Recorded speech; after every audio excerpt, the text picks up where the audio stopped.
Advertencia. Las opiniones expresadas en el siguiente programa son responsabilidad de quien las enuncia. ¿Siente usted que la inmediatez de la vorágine informativa le abruma? ¿Siente que necesita tener una opinión en materia política sobre cualquier tendencia? No se agobie. Las coyunturas parecieran premiar a quien reaccione primero y no a quien analice con profundidad. De dichas opiniones a bote pronto se desprende un montón de basura, toneladas de cascajo. O algo de fierro viejo que vendan. Daniel Nudelman y Claudio Martínez les invitan a levantar ese cascajo para usarlo como un pretexto que nos ayude a pensar con calma y analizar con mayor profundidad. Bienvenidos a El Cascajo de Código 21.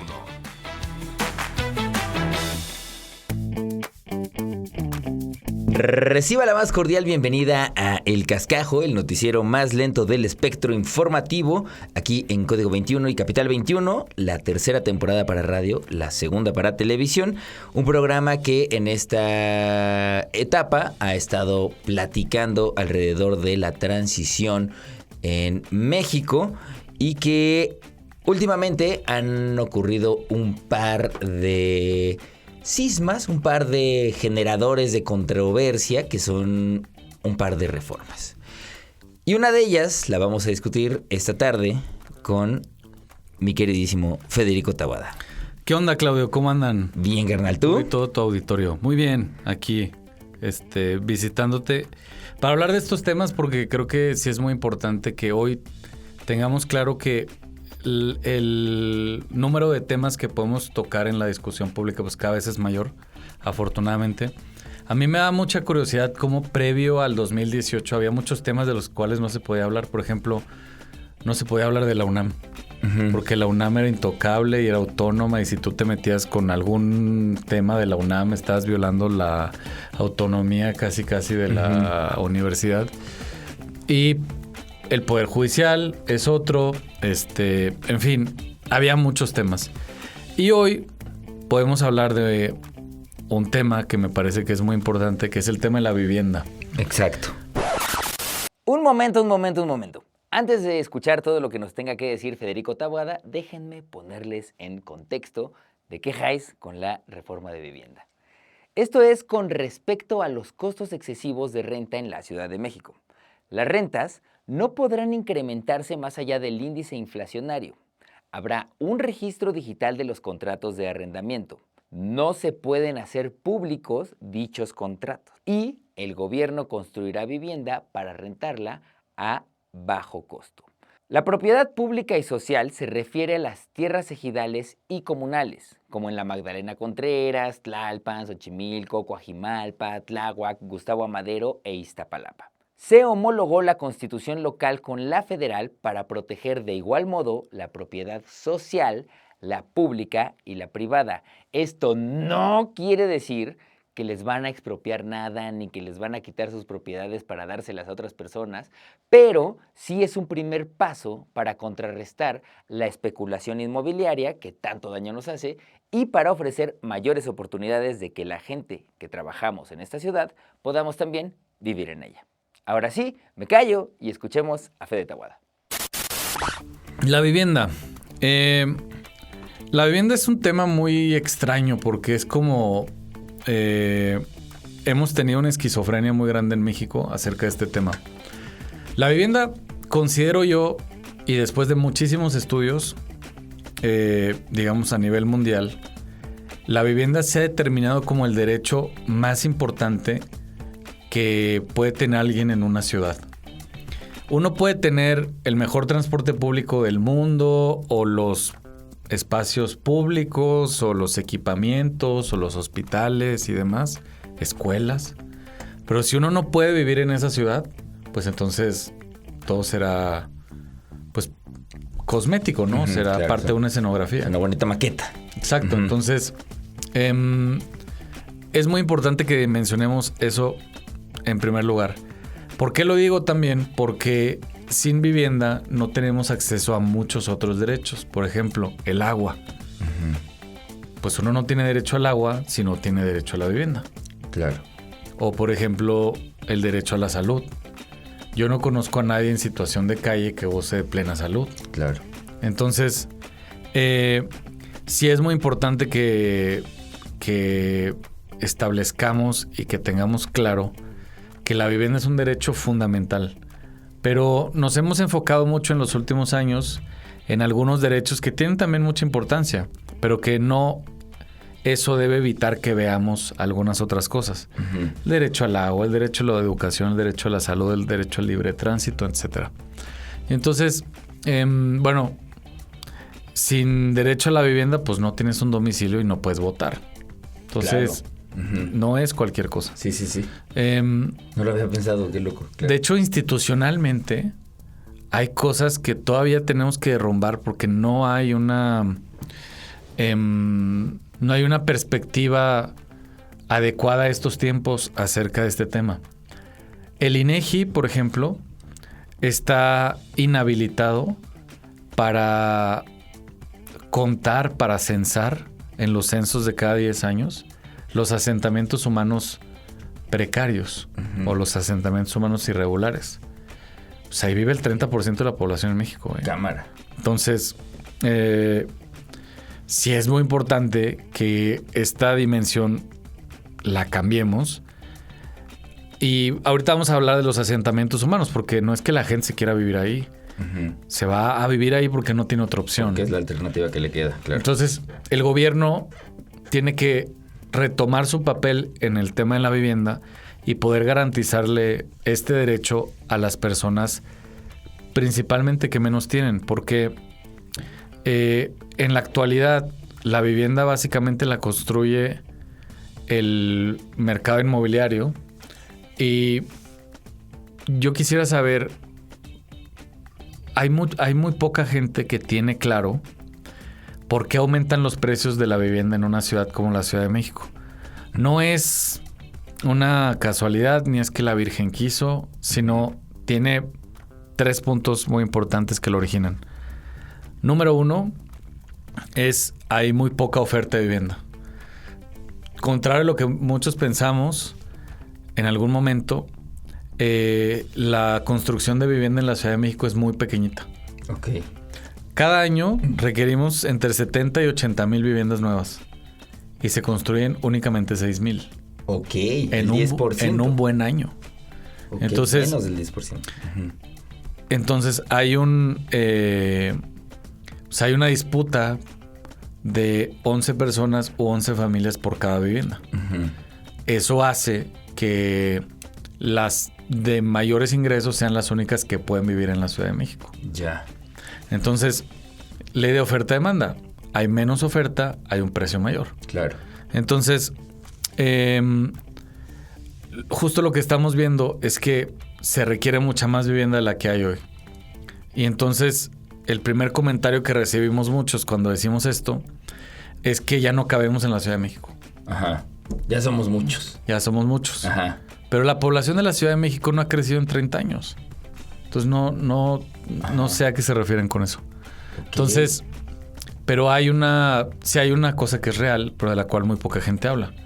No es que seamos tantos, sino que nos concentramos en ciertas zonas de la ciudad. Ok. Entonces, por ejemplo,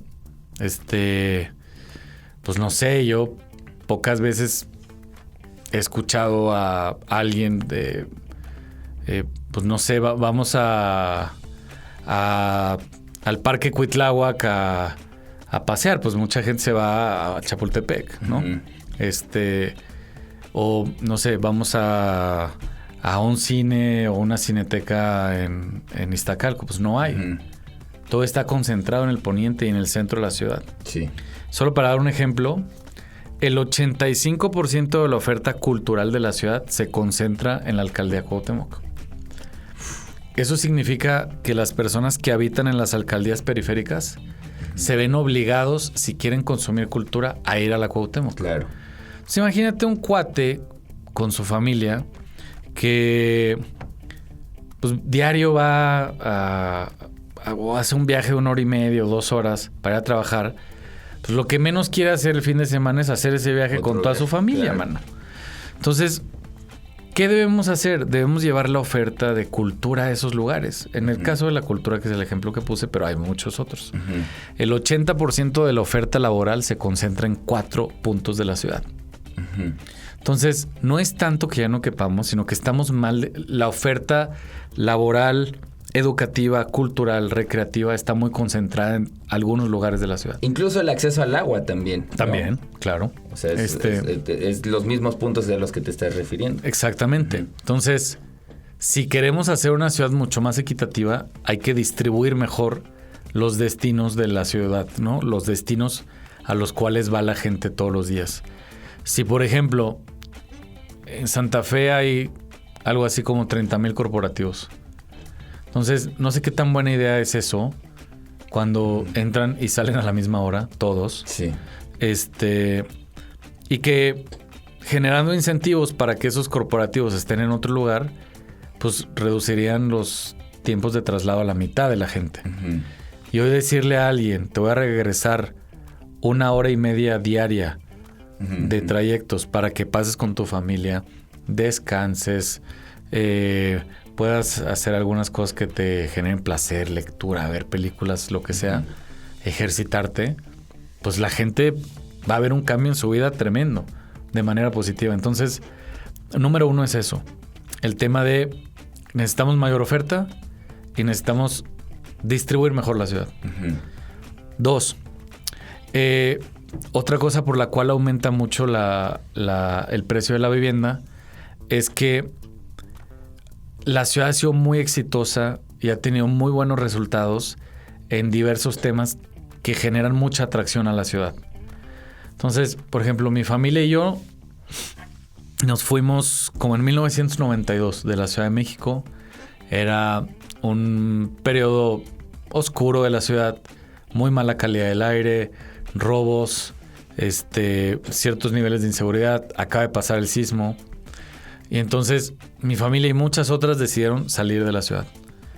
Pero después que las condiciones de la ciudad cambiaron para bien en muchos temas, mayores ingresos, inversión extranjera directa, generación de empleo, oferta educativa, inversión en infraestructura, pues muchos decidimos regresar a la Ciudad de México. Esto más o menos se consolida como en 2008. Y ¿eso qué empieza a generar? Pues que mucha gente viene a la ciudad a querer vivir acá y entonces es gente de muchos ingresos que desplaza a las personas de menores ingresos de ciertas zonas. Déjame decirte algo que puede ser un poco polémico, pero no por ello es menos cierto. La gentrificación siempre ha existido. O el desplazamiento, la expulsión de gente de sus barrios donde nacían, vivían, crecían, siempre ha existido. Pero hoy existe el término gentrificación y digamos, está en el ojo de todo el mundo, porque hoy se está desplazando la clase media. Pero el desplazamiento siempre existió con la gente pobre. Claro, no era tema porque no era... Porque no es gente que tiene una voz en medios de comunicación, en redes sociales y demás. Pero la expulsión de gente siempre ha existido.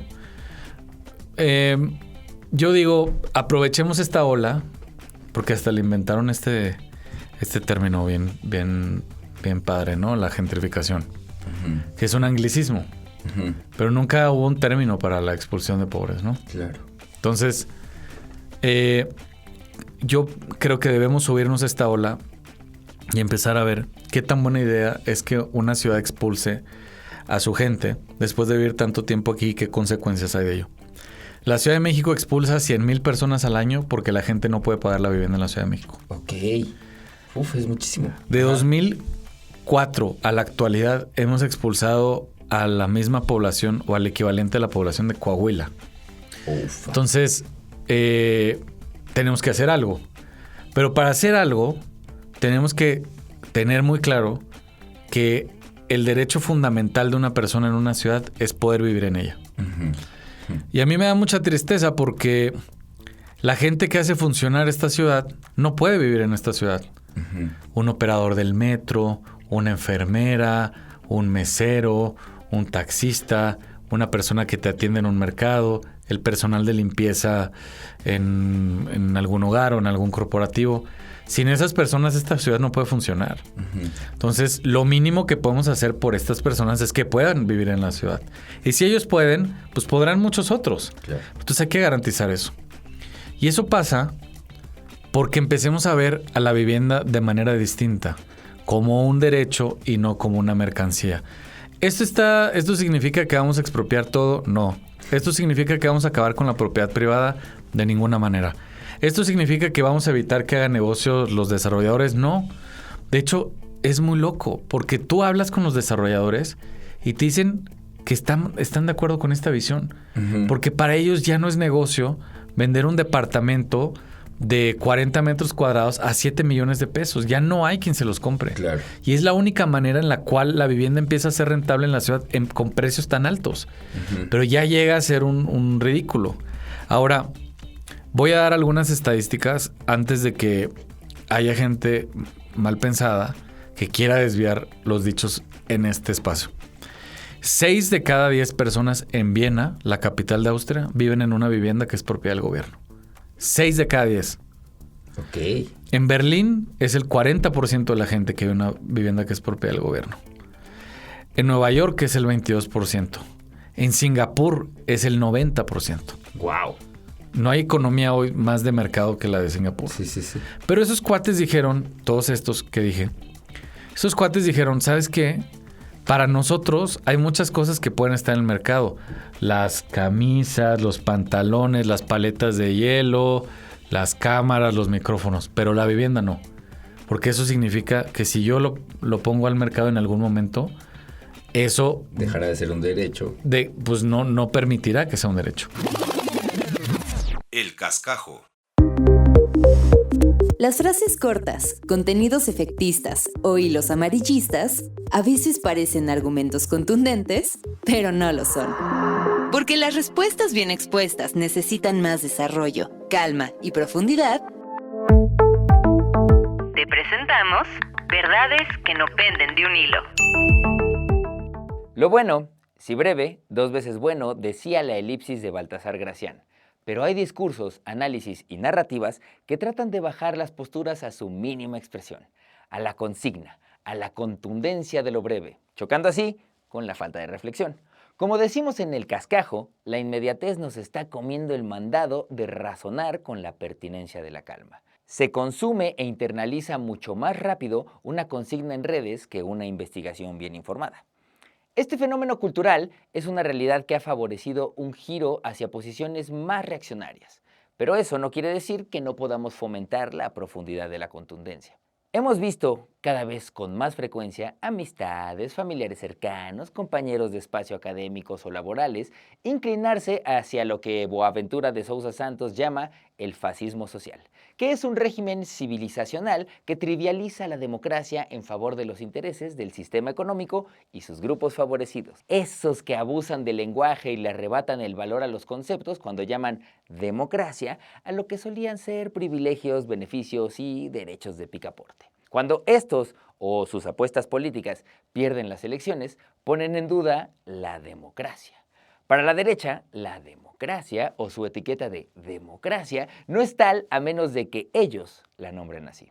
Es cierto que encontramos un torcido placer por la tragedia ajena cuando vemos a Larraqui con cara de bebé estreñido, a Loret de Mola disfrazando su coraje con una sonrisa que hasta duele, a Pedro Ferriz de Con apelando a vibrar alto el algoritmo para corregir el país que a él no le gusta, a Marco Cortés llorándole en el Senado a Yunes para que recuerde cuando fueron a tomar café juntos, a Lili Téllez siendo Lili Téllez, a Ricardo Salinas Pliego publicar berrinches en Twitter cada hora porque se le viene la noche con los impuestos que tendrá que pagar, como hacemos todos nosotros, o a Aguilar Camín escupir y perder el control en Televisión Nacional. No entender lo que va a pasar, lo que va a pasar es una autocracia legal, una dictadura. Digo autocracia legal para distinguirlo del PRI, porque el PRI no tenía la legalidad para actuar como una dictadura y tenía siempre una reserva de pudor y de cuidado de las formas. Por cierto, lo mismo que Porfirio Díaz.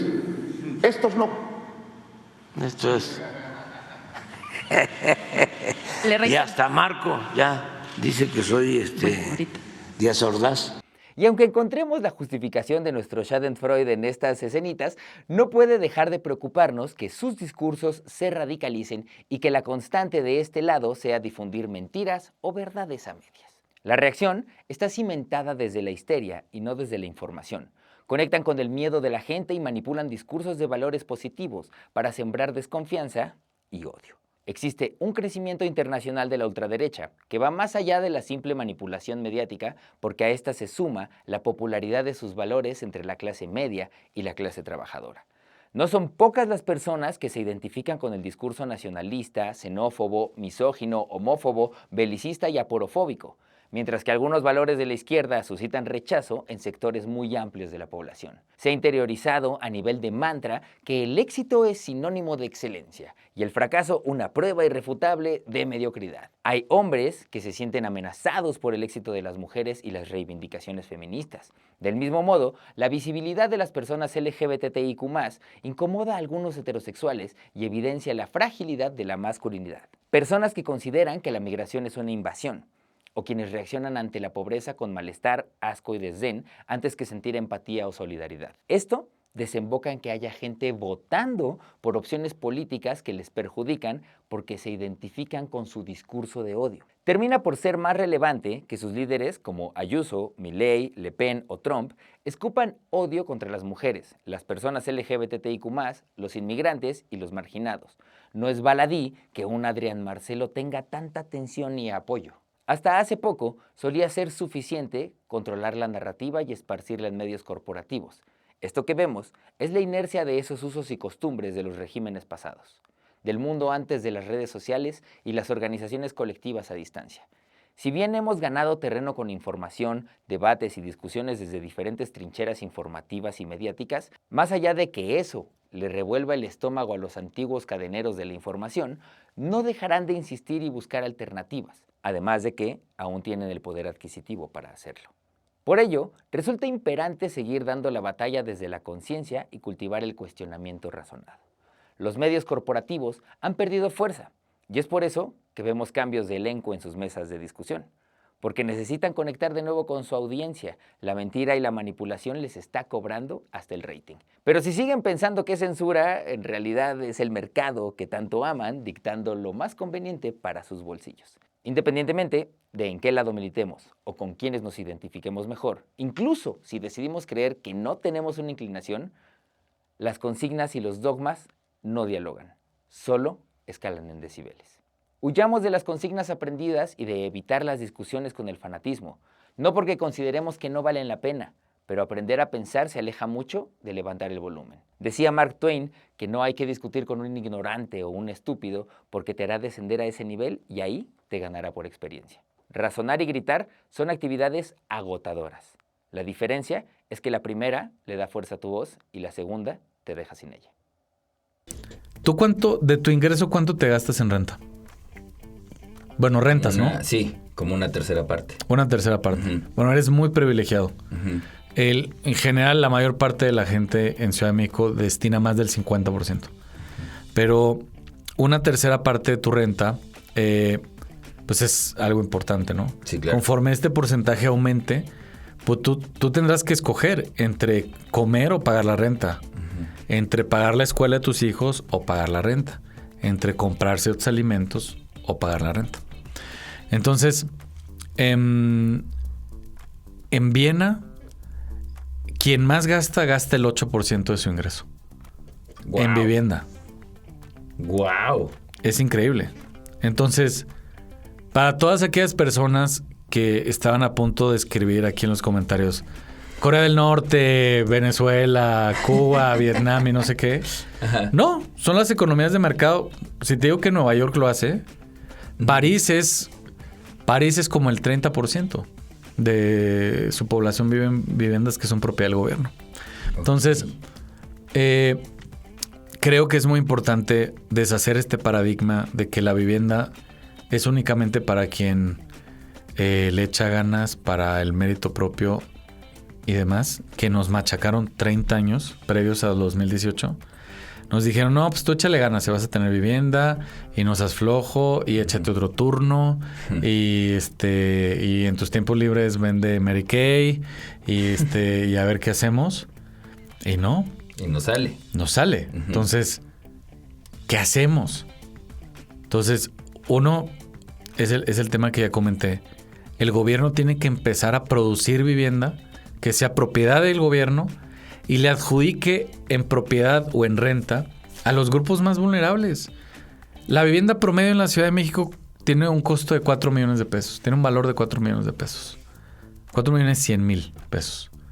¿Cómo le voy a decir yo a una persona con discapacidad que le eche ganas, que no sea flojo, que vendiendo Avon en sus tiempos libres la va a armar? Claro. No puede un estudiante con doctorado de cualquier universidad de México pagar esa vivienda. Menos una persona con discapacidad con los rezagos que hay en la inclusión en nuestra sociedad. Mujeres indígenas, adultos mayores, personas en situación de calle, gente desplazada por conflictos en ciertos lugares del país, migrantes y demás. Entonces, esta visión nos va a permitir darle oportunidad de vivienda a esa gente. Hay una perspectiva en Suecia que se llama Housing First, que significa la vivienda primero. Y Suecia, después de 50 años de políticas muy extrañas con la gente en situación de calle, se dio cuenta que la política más eficiente, más barata y con mejores resultados no era meter a la gente en situación de la cárcel, no era meterlos en situación de calle, no era meterlos a la cárcel, no era meterlos a hospitales psiquiátricos, no era meterlos a un tratamiento, no era moverlos de ciudad, era darles una vivienda. Les dieron la vivienda y la gente en 6 meses entró a la vida productiva, dejó sus adicciones, con un seguimiento obviamente, dejó sus adicciones y fue gente que pudo volver a incluirse en la sociedad de manera muy clara, con una excepción. La gente que le da seguimiento a estas personas a las cuales están en condiciones de mucha precariedad y les dan una vivienda, lo único que no sucedió fue que no fue sino hasta después de 5 años que ya vivían en una vivienda que volvían a dormir en una cama. Los primeros 5 años que vivían en una vivienda, dormían en el suelo. Órale. Porque estuvieron acostumbrados a dormir en la banqueta o en el parque o en una banca por años. Entonces, es muy importante que hoy, que gracias a la Cuarta Transformación retomamos el papel del gobierno en la salud, que significa darle salud gratuita y de calidad a todas las personas. Hay un rezago, pero ahí va la cosa. En educación, que era no cobrar cuotas y pagarle bien a los maestros. En el agua, que es darle acceso a todo el mundo de buena calidad. Pues es importante este momento porque también tenemos que pensar cuál es el papel del gobierno en el tema de la vivienda. Y el papel es atender a la mayor parte de las personas de distintas maneras para que puedan pues verse incluidas en la sociedad, no se vean desplazadas, no vean su calidad de vida decaer y puedan tener pues una buena esperanza de vida sobre todo. Lo que hemos medido es que en la Ciudad de México o digamos en la zona metropolitana, la diferencia en esperanza de vida entre alguien que vive en la Miguel Hidalgo o en la Benito Juárez con el municipio más pobre del Estado de México, puede haber una diferencia de 13 años en la esperanza de vida. Cámara. Wow. Eso significa casi que pues si tú vas en el metro, pues casi que por estación puedes ir viendo cómo va cambiando la esperanza de vida de la gente hasta llegar a los barrios de mayores ingresos. Entonces, eso en una sociedad que busca ser más equitativa, en una sociedad del siglo XXI, las prácticas de expulsión tan masiva que tenemos no tienen lugar. Claro, porque además lo que está diciendo ahí veladamente y no tanto es que si la esperanza de vida no es pareja, quiere decir que hay un montón de gente que no está teniendo los mismos derechos, claro, ¿no? Entonces ya ahí hay una cuestión como de si es un derecho o es un privilegio. Porque el derecho no solamente está en la Constitución. O sea, esto probablemente haya quien vaya a comentar en contra de mí por este comentario, pero no es suficiente que un derecho esté en la Constitución. Hay gente que cuando el derecho está en la Constitución dice, ya lo logramos y qué bueno y no sé qué. El derecho aterriza en el territorio. Uh-huh. Si no está en el territorio el derecho aterrizado y si no puedo acceder a él, entonces pues no hay derecho alguno. El derecho a la salud está en el artículo 4 desde hace como 150 años. Pero pues yo le pregunto aquí a tu auditorio, si el hospital más cercano a tu comunidad está a 4 horas, pues ¿cuál derecho a la salud? No claro. hay. Tiene que estar próximo a ti y tienes que poder acceder de manera gratuita. Porque también hay muchos países muy neoliberales como Inglaterra, donde hay hospitales, hay transporte público, hay servicios y hay equipamientos públicos muy próximos a la gente, pero con tarifas que nadie puede pagar. Claro. Entonces, pues tenemos que lograr que esos derechos puedan ser de libre acceso a todo el mundo. Oye, y Fede, tenía ahí una pregunta. Esto que suena muy bien, ¿qué tan realizable es? Porque eso significaría también en otro punto que habrá gente que de nuevo será desplazada. ¿Por qué? ¿No? O sea, ¿se puede construir vivienda para todos los que están, todo lo que demanda la ciudad? Claro. ¿Sí? Tenemos suelo suficiente. Uh-huh. Lo que no tenemos es densidad el día de hoy. ¿Qué es densidad? La Ciudad de México tiene un número de personas que viven por kilómetro cuadrado muy bajito. Y tenemos que elevarlo un poco más. Entonces, por ejemplo, ninguna de estas ciudades que yo te dije, París, Singapur, Berlín, Nueva York, y aumentaré algunas otras, uh-huh. Pues es casi imposible vivir en una vivienda unifamiliar. Uh-huh. Entonces, ¿por qué? Porque nosotros necesitamos usar el territorio, los terrenos, el suelo de manera eficiente. ¿Qué sería un uso ineficiente? Que hubiera una casa en un terreno de 1 hectárea. ¿Por qué? Porque vive una familia en 1 hectárea. En 1 hectárea. Uh-huh. Lo que queremos es que vivan más familias por hectárea. Uh-huh. Entonces, eso significa que hay que densificar un poco más la ciudad en algunas zonas uh-huh. donde la densidad es muy bajita. Por ejemplo, esto también es poco concebible por muchas personas, pero en la Ciudad de México el promedio de altura de las edificaciones de vivienda son 2 niveles. Uh-huh. O sea, en promedio la ciudad tiene 2 niveles. Uh-huh. Eso significa que es una ciudad muy chaparrita uh-huh. y que muy poca gente puede vivir ahí. Entonces, ¿qué necesitamos? Aumentar esa densidad un poco más en ciertas zonas, no en Reforma, porque pues uh-huh. ahí ya... Claro. No en Insurgentes, no en Periférico uh-huh. Sur, no en Circuito, uh-huh. pero sí en algunas zonas... No en la del Valle. Hay zonas uh-huh. donde puede suceder esto, que no es construir un edificio de 50 niveles, sino pues construir uno de 4, de 5 niveles, donde pueda vivir más gente. Uh-huh. Solo así podrá caber la gente, porque necesitamos que el crecimiento de la ciudad sea hacia arriba y no expandido. Porque si creces hacia arriba en zonas donde hay cobertura de servicios públicos, pues bajas 3, 4 pisos y está el metro, están los hospitales, están los deportivos, estarán las utopías, están las albercas, está todo. El cascajo. Lo importante no es pensar primero, sino saber pensar. El cascajo.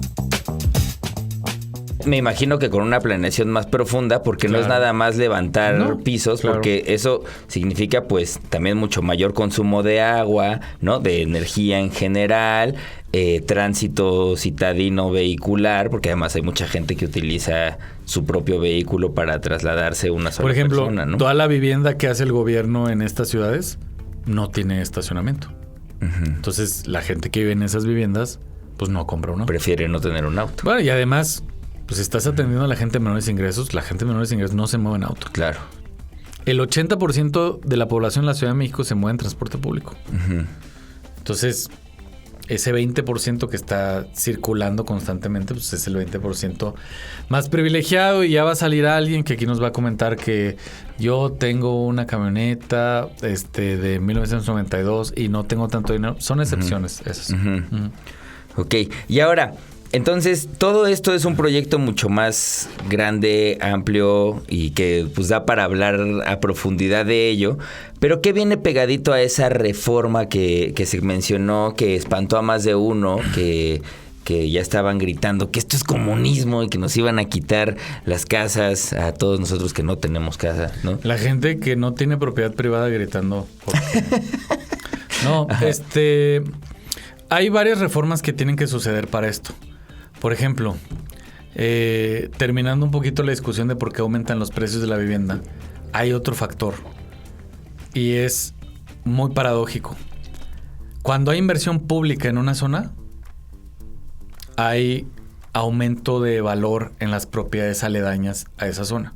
Entonces, el 60% del aumento del valor en una ciudad como la Ciudad de México se debe a que el gobierno invirtió en esa zona. Entonces, por ejemplo, si yo construyo un metro afuera de tu casa, pues tu casa va a aumentar de valor. De valor, claro. Entonces, nosotros tenemos como varias posturas acerca de eso. Hay quien dice, ya no inviertas. Es imposible. La ciudad tiene un déficit de infraestructura muy grande. Entonces, tenemos que seguir invirtiendo.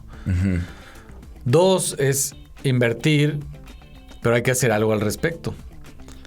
Porque hoy, si tú quieres comprar una vivienda o si tú, por ejemplo, construí una línea del metro afuera de tu casa y tú quieres vender esa vivienda, pues tú no habrás hecho nada para que esa vivienda aumente de valor.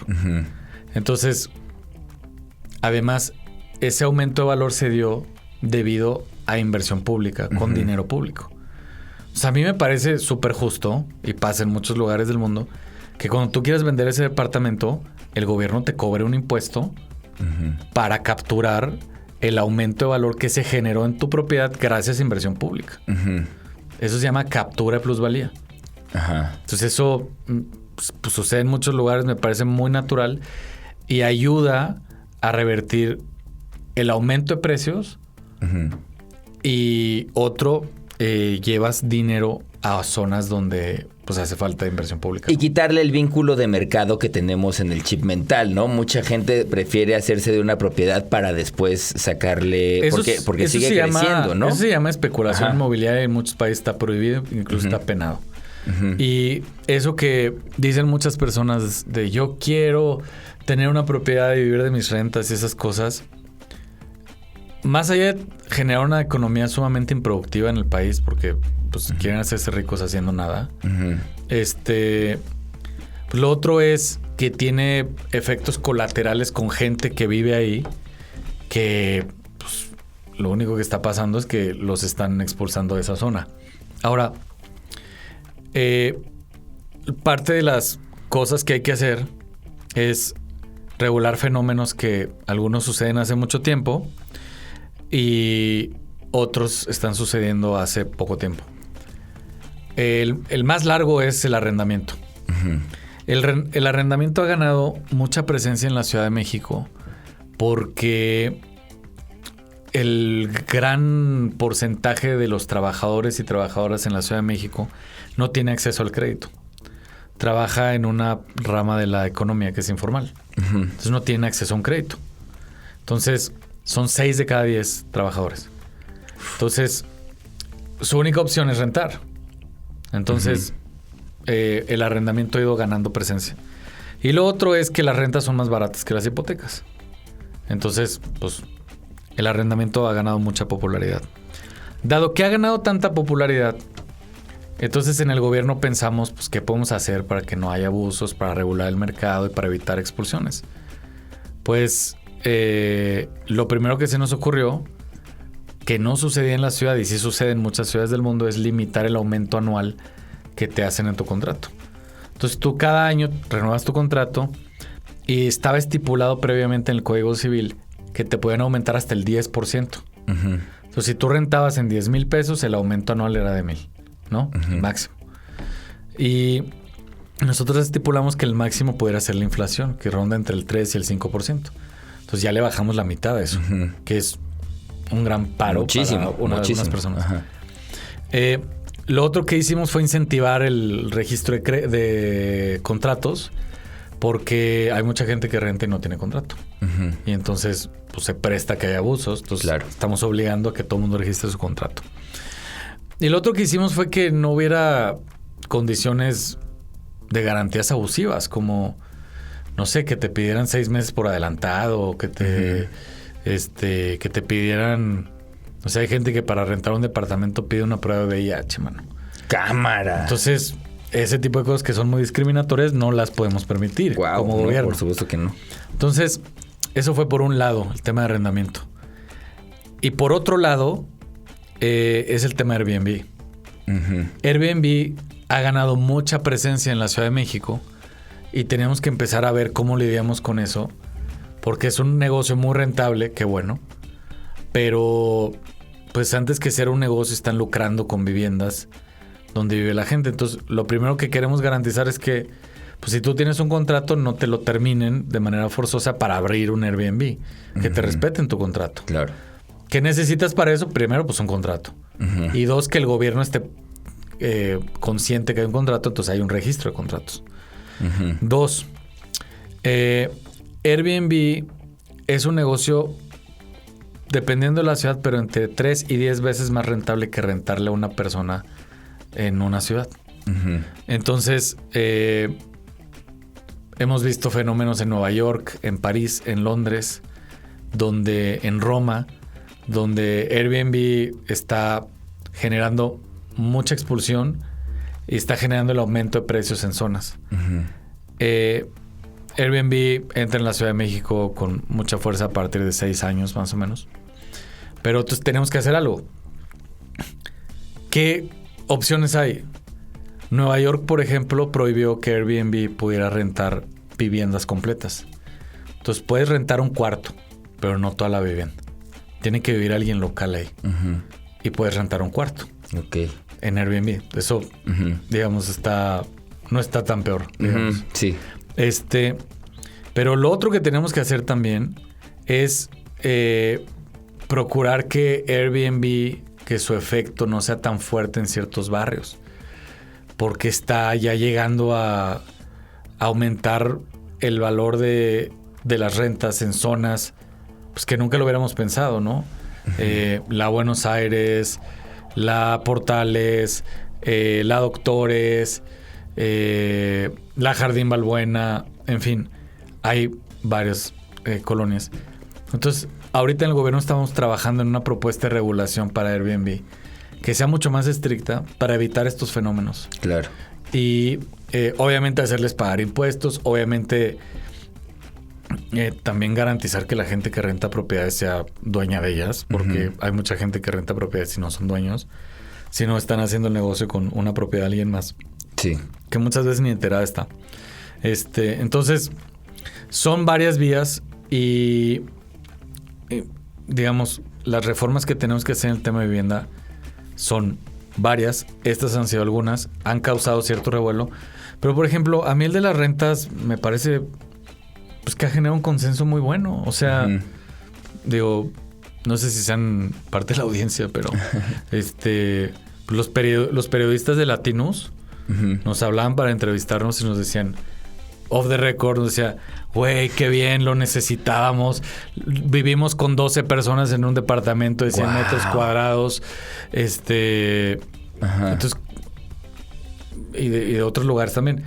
Tal fue así que la reforma presentada de las rentas de poner un límite, en 2021 no se pudo ni discutir porque había una oposición muy grande.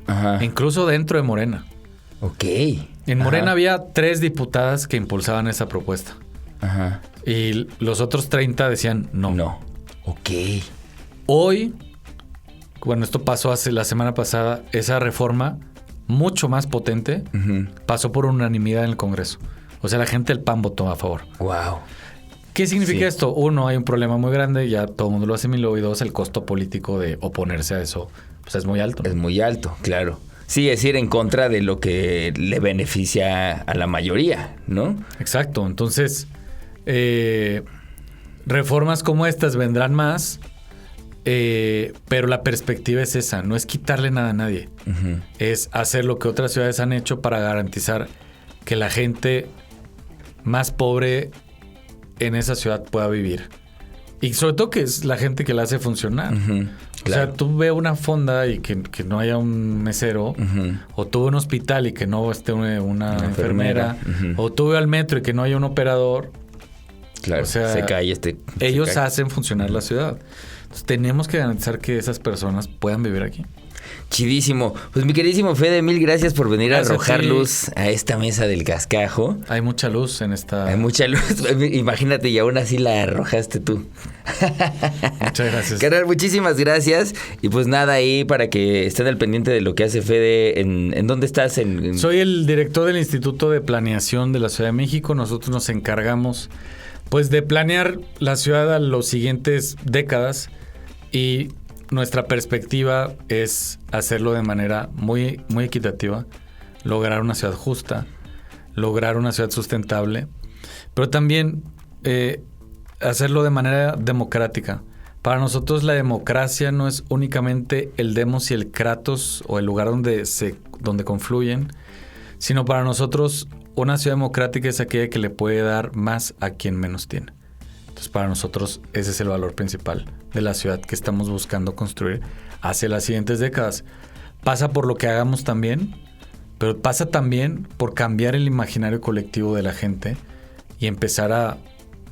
Hace 6 años era imposible que un gobierno le transfiriera dinero a las personas de menores ingresos, a los adultos mayores, a las personas con discapacidad.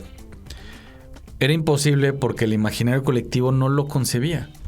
6 años después de que esto se puso en marcha, es muy natural que la gente lo perciba así.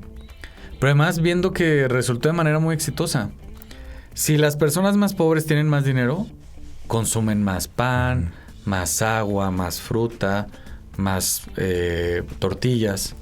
¿Eso qué significa? Que las empresas que hacen estos productos tienen que ampliar sus plantas de producción, además de tener más ganancias.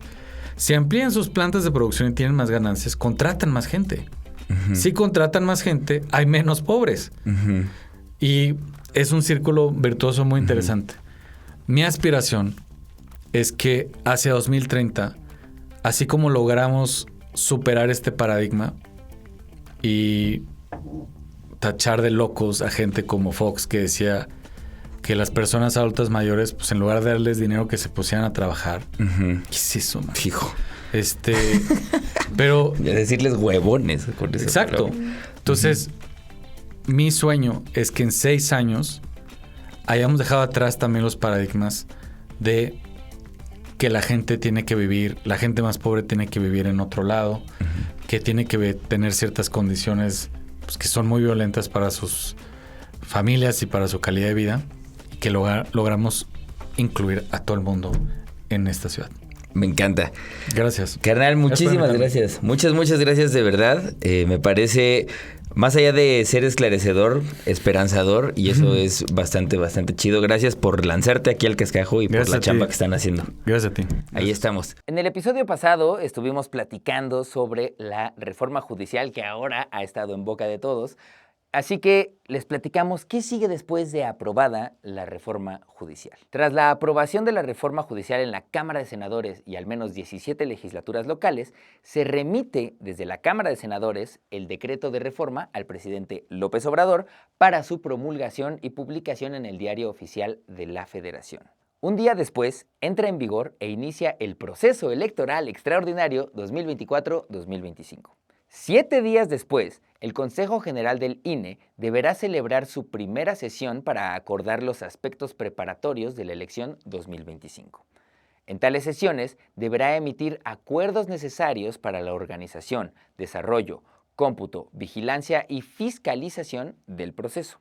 30 días después, el Senado emitirá la convocatoria para los candidatos para la elección 2025 en que se elegirán ministros de la Suprema Corte de Justicia de la Nación, magistraturas pendientes en la Sala Superior del Tribunal Electoral del Poder Judicial de la Federación, magistraturas de salas regionales, Tribunal de Disciplina Judicial y la mitad de magistrados de circuito y jueces de distrito. 90 días después, el Congreso de la Unión deberá realizar adecuaciones a las leyes federales en torno a la reforma. En tanto, se aplicarán disposiciones supletorias en materia constitucional y electoral.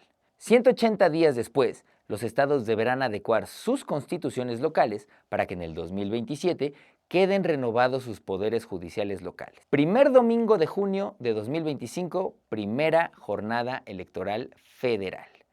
1 de septiembre de 2025, las personas electas toman encargo.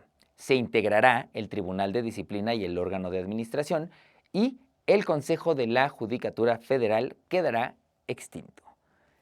Síganos para ver qué pasa con esta reforma judicial. Esto ha sido todo el cascajo de esta semana.